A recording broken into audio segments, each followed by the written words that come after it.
Bismillahirrahmanirrahim. Assalamu alaikum. Student, today we will learn chapter number 1, Introduction to Biology, session number 2.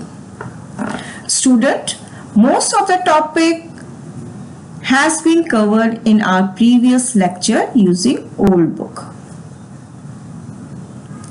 Today, we will learn new topic that was not in your old book. In new book, we will study in chapter number 1, Introduction of Biology, Definition of Biology, Division and Branches of Biology, and also relation of biology with other sciences. And we have also studied Quranic instruct to rebuild the study of life. Today, we will learn the levels of organization.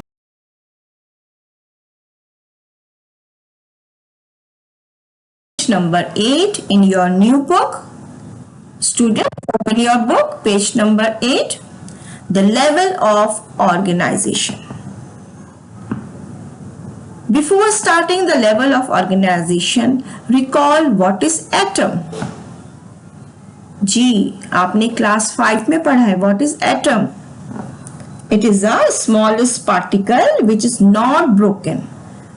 Underline कीजिए second line. Atomic level of organization में A mean not, form mean cut.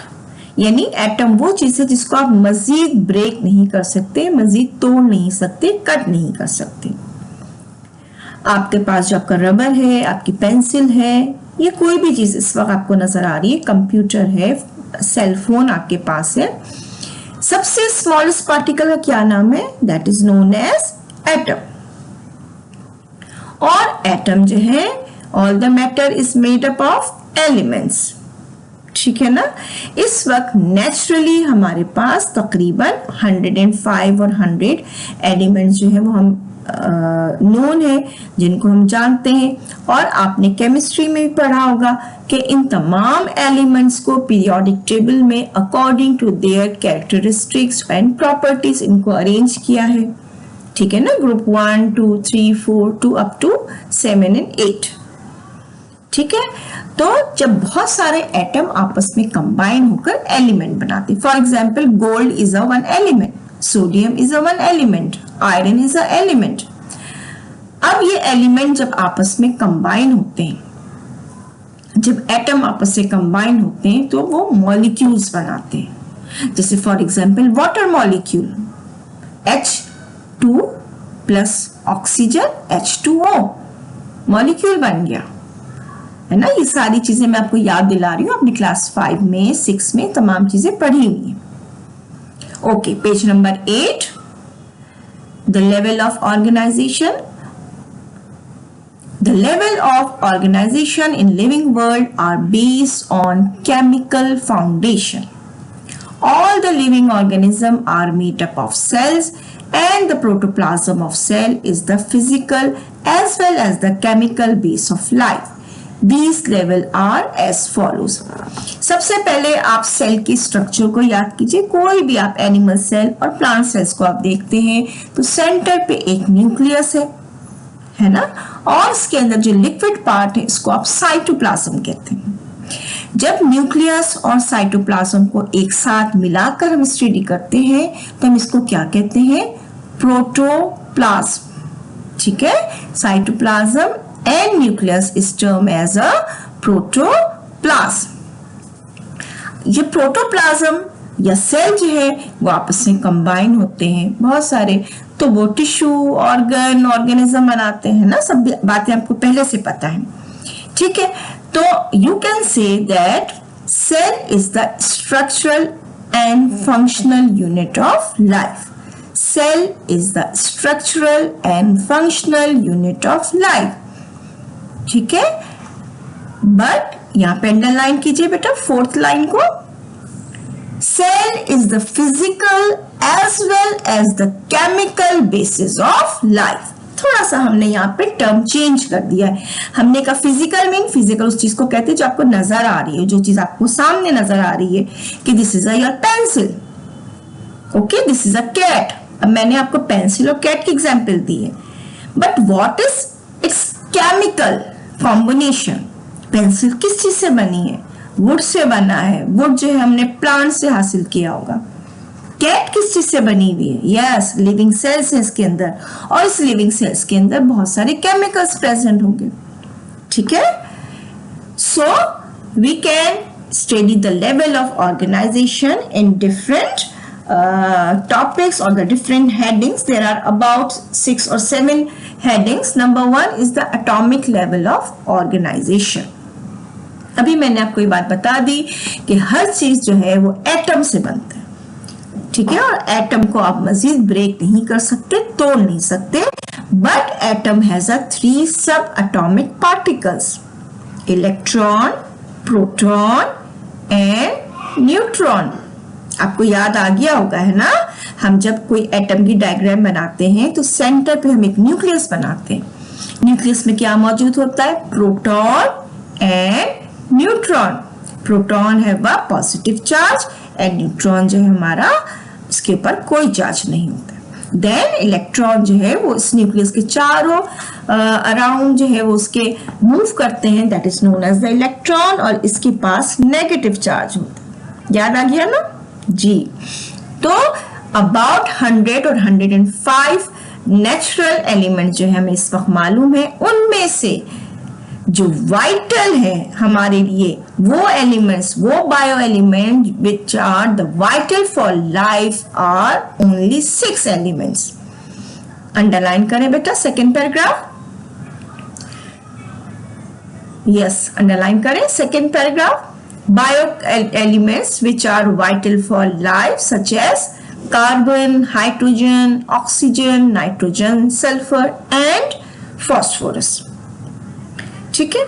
अब ये molecule number 2 heading, molecular level of organisation.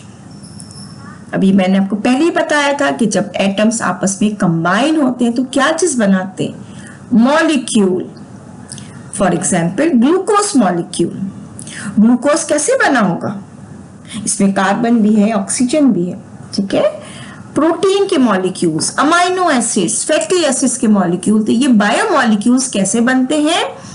Organic molecules of cells are called as biomolecules. These are constructed in great variety and complexity. They are classified as micromolecule and macromolecule. यहाँ पे मैं आपको थोड़ा सा explain करती हूँ। For example आप इस वक्त रोटी खाते हैं, डबल रोटी ले रहे हैं, या आप जो है ना इसमें आपने पराठा खाया, ओके, आपने चिकन खा लिया है ना, या आप चीज खा रहे हैं, बटर खा रहे हैं, तो they have a carbohydrate, protein and fat, ठीक है ना। These are known as the macro molecules. क्यों?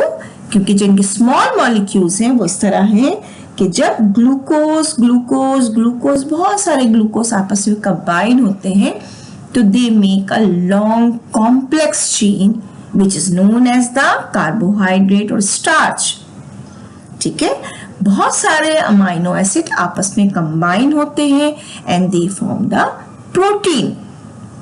बहुत सारे फैटी एसिड जब आपस में कंबाइन होते हैं तो they form the complex, yes, lipid या फैट कहेंगे, ऑयल कहेंगे, ठीक है। So the unit of micro molecules combine together to form the macro molecules. Underline कीजिए बेटा, दोनों पैराग्राफ को कर लीजिए, मैं रीड कर रही हूं page number 8, last 2 paragraphs.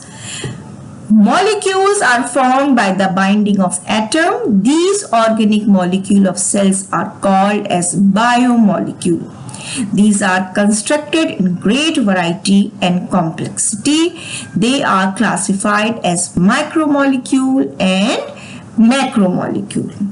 For example, मैंने आपको अभी समझाया था, glucose, amino acid and fatty acid जब कॉम्प्लेक्स फॉर्म में आते हैं, बड़े मॉलिक्यूल्स बनाते हैं, तो क्या बना लेंगे? कार्बोहाइड्रेट, प्रोटीन एंड लिपिड, ठीक है। यानी अभी तक मैंने आपको बहुत कॉम्प्लेक्स किसी ऑर्गेनिज्म के बारे में नहीं बताया, मैंने आपको भी सिंपल मॉलिक्यूल के बारे में समझा रही हूँ कि जब बहुत सारे एटम आपस में कंबाइन होते हैं तो क्या बनाएंगे, मॉलिक्यूल। ठीक है, फिर स्मॉल मॉलिक्यूल्स 2 या 4 या 7 या 8 मॉलिक्यूल आपस में कंबाइन होंगे तो क्या बनाएंगे, मैक्रो मॉलिक्यूल्स।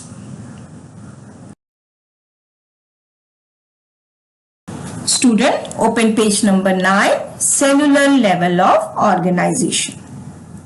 स्टूडेंट आपने जब डायग्राम बनाई है सेल की तो आप सेंटर पे एक सर्कल बनाते हैं, उसको क्या चीज लेबल करते हैं, न्यूक्लियस, और उसके चारों तरफ मेम्ब्रेन के अंदर क्या चीज बनाते हैं, साइटोप्लाज्म। ठीक है, जब हम साइटोप्लाज्म और न्यूक्लियस को एक साथ स्टडी करें that is known as the protoplasm. क्या कहते हैं इसको, प्रोटोप्लाज्म। ठीक है, तो जो बायोमॉलिक्यूल्स है जब वो एक साथ वर्क करते हैं तो क्या चीज बनाते हैं, एक सस्पेंशन। सस्पेंशन का मतलब होता है liquid with a granule molecules. This suspension is known as the protoplasm, यानी न्यूक्लियस और साइटोप्लाज्म मिलकर प्रोटोप्लाज्म बनाते हैं। प्रोटोप्लाज्म जब कंबाइन होते हैं ऑर्गेनिक और स्पेसिफिक इनऑर्गेनिक सब्सटेंसेस के साथ और इसके चारों तरफ जो है एक सेल मेम्ब्रेन या सेल वॉल बन जाए तो वो एक यूनिट बनाता है that is known as the cell. ठीक है, और what is a cell, cell is the basic structural and functional unit of living organism. कोई भी लिविंग ऑर्गेनिज्म अगर है तो वो सेल से बने होंगे। जैसे मैं अगर आपसे कहूं मैं दीवार बनानी, मुझे एक वॉल बनाना है तो आप कहेंगे ना मिस आप मुझे ब्रिक्स दीजिए। ठीक है, सो अगर मुझे एक ऑर्गेनिज्म चाहिए, फॉर एग्जाम्पल आप अपने जहन में कोई भी एनिमल ले आइए, कैट ले आइए, ठीक है, डॉग है, एलिफेंट है, तो वो किसी से बने होंगे, बहुत सारे सेल से। So what is the unit, the unit is cell. अब जब ये बहुत सारे सेल, सिमिलर सेल एक साथ कंबाइन होते हैं तो क्या बनाते हैं, they group together, they form tissue. अब आपने क्लास 3 में 4 में भी पढ़ा था मस्कुलर टिश्यू, याद आ रहा है, कार्डियक टिश्यू, एपिथेलियल टिश्यू। जब ये सारे टिश्यूज आपस में कंबाइन होते हैं तो वो एक ऑर्गन बनाते हैं। फॉर एग्जाम्पल एक हार्ट बन गया, लंग्स है, स्टमक है, ठीक है, आई है, these all are the organ. फिर जब बहुत सारे ऑर्गन आपस में कंबाइन होते हैं तो वो एक सिस्टम बनाते हैं। For example digestive system. Digestive system में स्टमक है, small intestine, large intestine, liver है ना। रेस्पिरेटरी सिस्टम में ट्रेकिया है, ब्रोंक्यूल्स है, लंग्स है। एक्सक्रीटरी सिस्टम, किडनी है, यूरिनरी ब्लैडर है, यूरेटर है, ठीक है ना। तो आपको ये बात समझ में आ रही है कि बहुत सारे प्रोटोप्लाज्म आपस में कंबाइन हुए, उन्होंने क्या बनाया, सेल। बहुत सारे सेल आपस में कंबाइन होते तो क्या बनाएंगे, टिश्यू। टिश्यू आपस में कंबाइन होंगे तो क्या फॉर्म करते हैं, एक ऑर्गन। बहुत सारे ऑर्गन आपस में कंबाइन होकर एक ऑर्गन सिस्टम बनाएंगे और जब ये ऑर्गन सिस्टम एक साथ फंक्शन करते हैं, एक साथ काम करते हैं और आपस में यूनाइट होकर एक बॉडी या मल्टी सेलुलर ऑर्गेनिज्म फॉर्म करते हैं। For example cat, monkey, rabbit, ठीक है। Page number 9, the biomolecule work together in the form of suspension, this called protoplasm. अंडरलाइन करें बेटा, तमाम ये पूरी लाइन को अंडरलाइन करें। यहाँ पे आपके पास 4 डेफिनेशंस हैं। Protoplasm is the combination of organic and specific inorganic substances. When protoplasm work in the form of a unit, this is called cell. Cell is the basic unit of living organism. Second definition, when similar type of cell organize together in a group, it is called tissue. Third definition, the different type of tissue arranged in a particular manner to work together are called organ. Fourth definition, organ of different type work in a coordinated manner to perform a function is called organ system. When different organ system function in coordination is as a unit they form a body or multicellular organism. आप किसी frog को जहन में लाइए, क्योंकि अभी हम frog आगे पढ़ेंगे. फ्रॉग को ओपन करते हैं, डाइसेक्ट करते हैं, तो फ्रॉग की बॉडी के अंदर आपको क्या क्या नजर आ रहा है जी? उनका डाइजेस्टिव सिस्टम भी आपको नजर आएगा, रेस्पिरेटरी सिस्टम है, लंग्स नजर आ रहे हैं, एक्सक्रीटरी सिस्टम है. ठीक है, तो कोई भी मल्टी सेल्यूलर ऑर्गेनिज्म के पास बहुत सारे सिस्टम्स होते हैं. Number 4, taxonomic level. Taxonomic level का मतलब होता है ऑर्गेनिज्म को ऑर्गेनाइज किया जाए, उनकी रिलेशनशिप देखी जाए, किस एनिमल के साथ उसके कैरेक्टरिस्टिक्स मिल रहे हैं, और फिर उसको क्लासिफाई किया जाता है. स्पीशीज जो है सबसे smallest unit of taxonomic level है. ठीक है, जैसे आप क्लास 6 में पढ़ के आए थे, किंगडम है, फाइलम है, फिर क्लासेस है, डिवीजन है, फिर हम देखते हैं कि भाई वो वर्टिब्रेट कॉलम के पास प्रेजेंट है या नहीं है. अगर वर्टिब्रेट कॉलम है तो फिर उनकी 5 क्लासेस होती हैं. मैमल्स हैं, पाइसेस हैं, ठीक है, एम्फीबियंस हैं, बर्ड्स हैं. और अगर उनके पास वर्टिब्रेट कॉलम नहीं है तो they are classify as a invertebrate, insects वगैरह. याद आ रहा है ना? ठीक है, तो यहाँ पे आपको मैं एक डेफिनेशन है स्पीशीज की, सेकेंड लाइन, नंबर 4 पे second line. The species is the smallest unit of taxonomic level of the organization, which include morphologically similar living organism which interbreed and produce fertile offspring.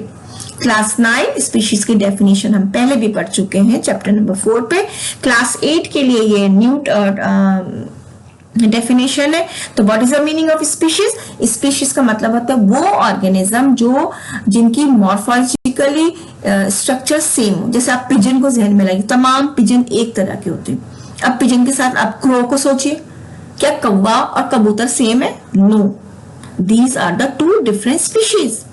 आप cat और dog को सोचिए, सारी cats जो हैं वो एक सिमिलर स्ट्रक्चर है, तो these are the 1 species and dog is another species.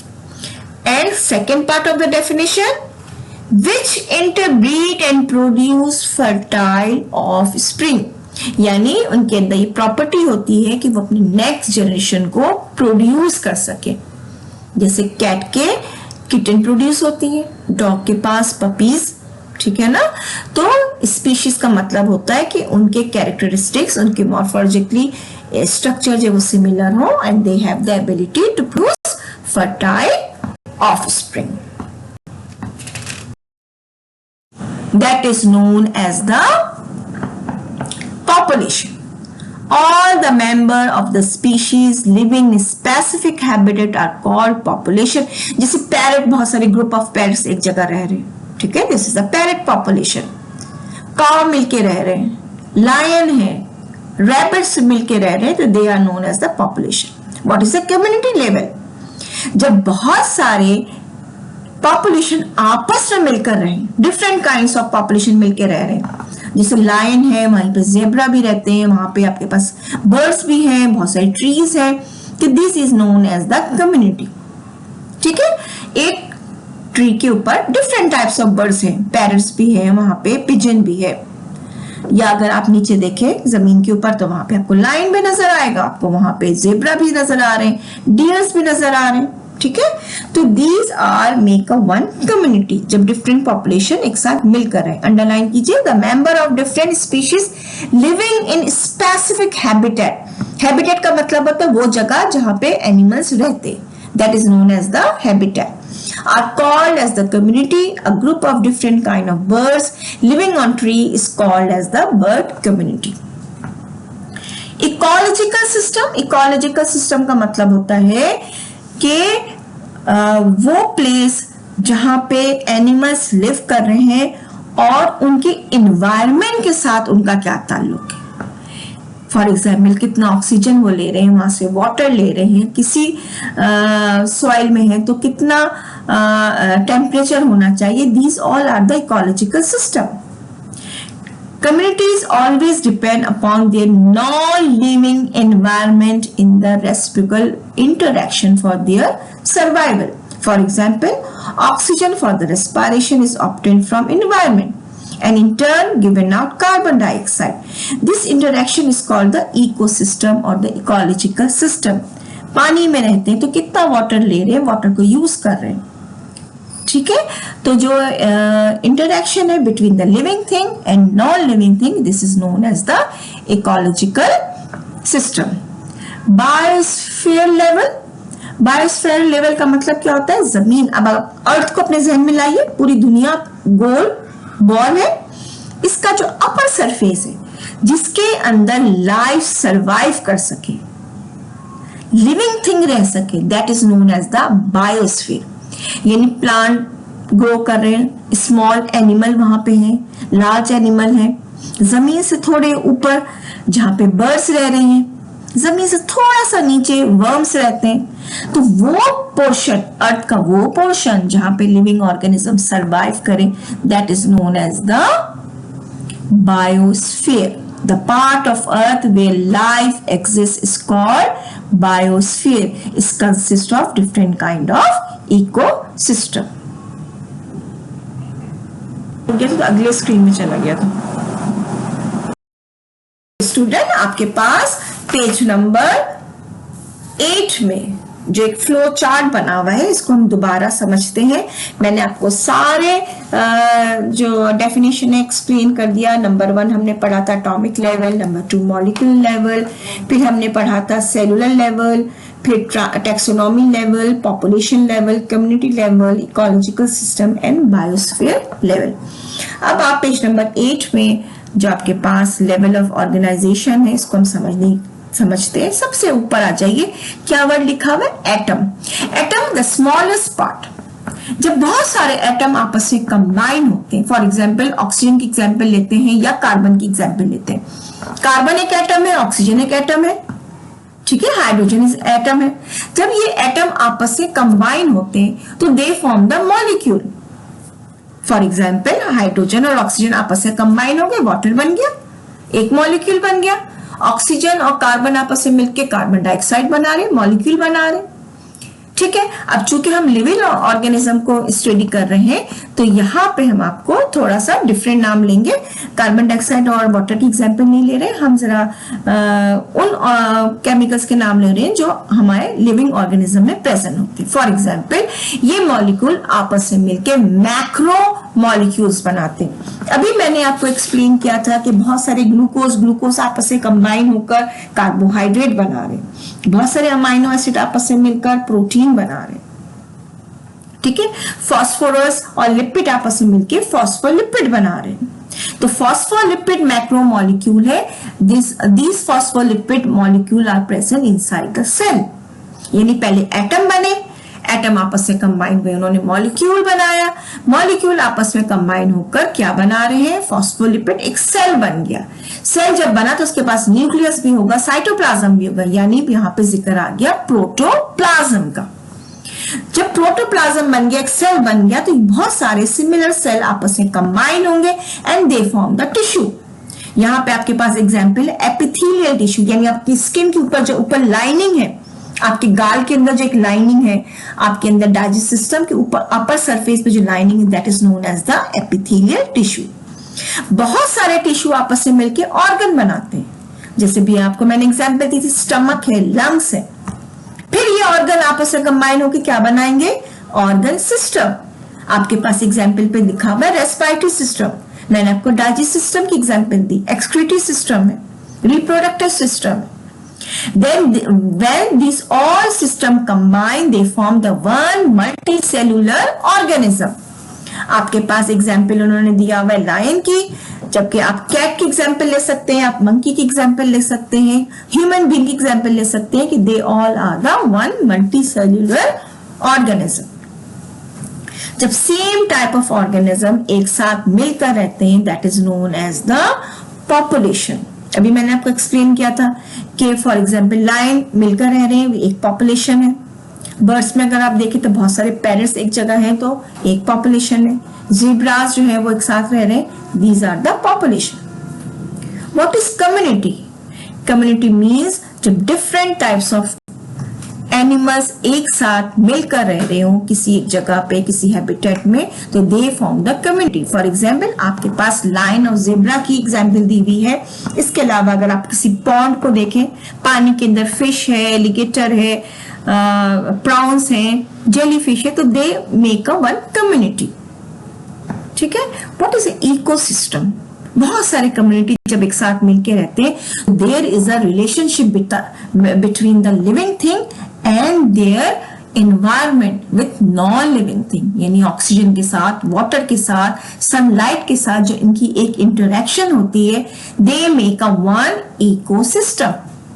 For example जंगल का एक इकोसिस्टम है, सी के अंदर एक इकोसिस्टम है, आप इवन एक दरख्त को ले लें, एक प्लांट को ले लें, उसका एक अपना इकोसिस्टम है।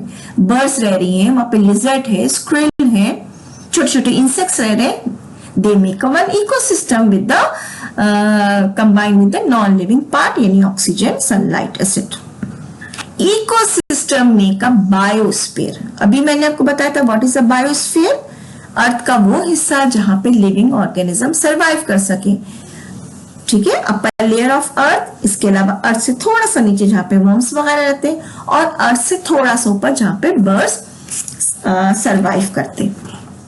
ठीक है स्टूडेंट, आपको सारी बातें समझ में आ गई होंगी कि मैंने आपको डिटेल समझा दिया है। अब आप लोग आ जाइए पेज नंबर 17 पे। जी, पेज नंबर 17 पे हम आज 3 क्वेश्चन करेंगे।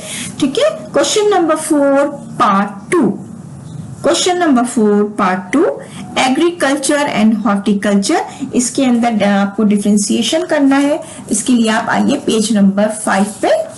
Answer on page number 5। जी, आप यहां से एग्रीकल्चर और हॉर्टिकल्चर की डेफिनेशन को लिखेंगे, लेकिन आप क्या करेंगे, सेंटर में से लाइन डाल दीजिएगा, कॉलम बना लीजिए। एक तरफ एग्रीकल्चर की डेफिनेशन लिख दें और दूसरी तरफ जो है आप हॉर्टिकल्चर की डेफिनेशन लिख दें। नेक्स्ट क्वेश्चन हम करेंगे question number 5 part 3। Question number 5 part 3, why species is called as the smallest taxonomy level. इसका आंसर आपको कहां मिल जाएगा? जी, पेज नंबर 9 पे। पेज नंबर 9 पे अभी हमने स्टार्ट किया था और एक्सप्लेनेशन मैंने आपको दी थी। स्पीशीज की डेफिनेशन अंडरलाइन भी करवाया था। The species is the smallest unit of taxonomic level of organization, which includes morphologically similar living organism which interbreed and produce fertile offspring. Next question, question number 4, question number 5 का part 4. Question number 5 part 4, how population is differ from the community. इसके लिए आपको answer page number 9 पे मिल जाएगा। दोनों definition, population और community की definition आप लिख लीजिए। This is the answer, page number 9 में आंसर है। जी, नेक्स्ट क्वेश्चन, क्वेश्चन नंबर 6 पे आ जाइए। बेटा क्वेश्चन नंबर 6 पार्ट 1 हम कर चुके हैं। क्वेश्चन नंबर 6 पार्ट 2 हम कर चुके हैं फ्रॉम द ओल्ड बुक। ठीक है, अगर थोड़ा बहुत चेंजेस होंगे तो मैं आपको क्लास में करवा दूंगी। इंशाल्लाह हम जब क्लासेस स्टार्ट होंगे तो एक दफा दोबारा इस चैप्टर का रिव्यू ले लेंगे। Question number 3, question number 6 part 3, describe the level of organisation. Answer है page number 8 and 9। Page number 8 and 9 ये पूरा आंसर है आपके पास, और आप इसको बुक में ही छोड़ दीजिए, कॉपी पे करने की जरूरत नहीं है। काफी लंबा आंसर है, लेकिन आप इसको लर्न करेंगे बाय हार्ट, क्योंकि आपका कोई भी टॉपिक जो है कहीं से भी आ सकता है। बेटा बोर्ड के एग्जाम में आपके पास ओपन बुक क्वेश्चन होता है, कोई भी क्वेश्चन कहीं से भी आ सकता है, इसलिए आप कोई क्वेश्चन कभी भी नहीं छोड़ेंगे। So this is the end of our session. इंशाल्लाह we will continue this topic in next session. Allah Hafiz, take care.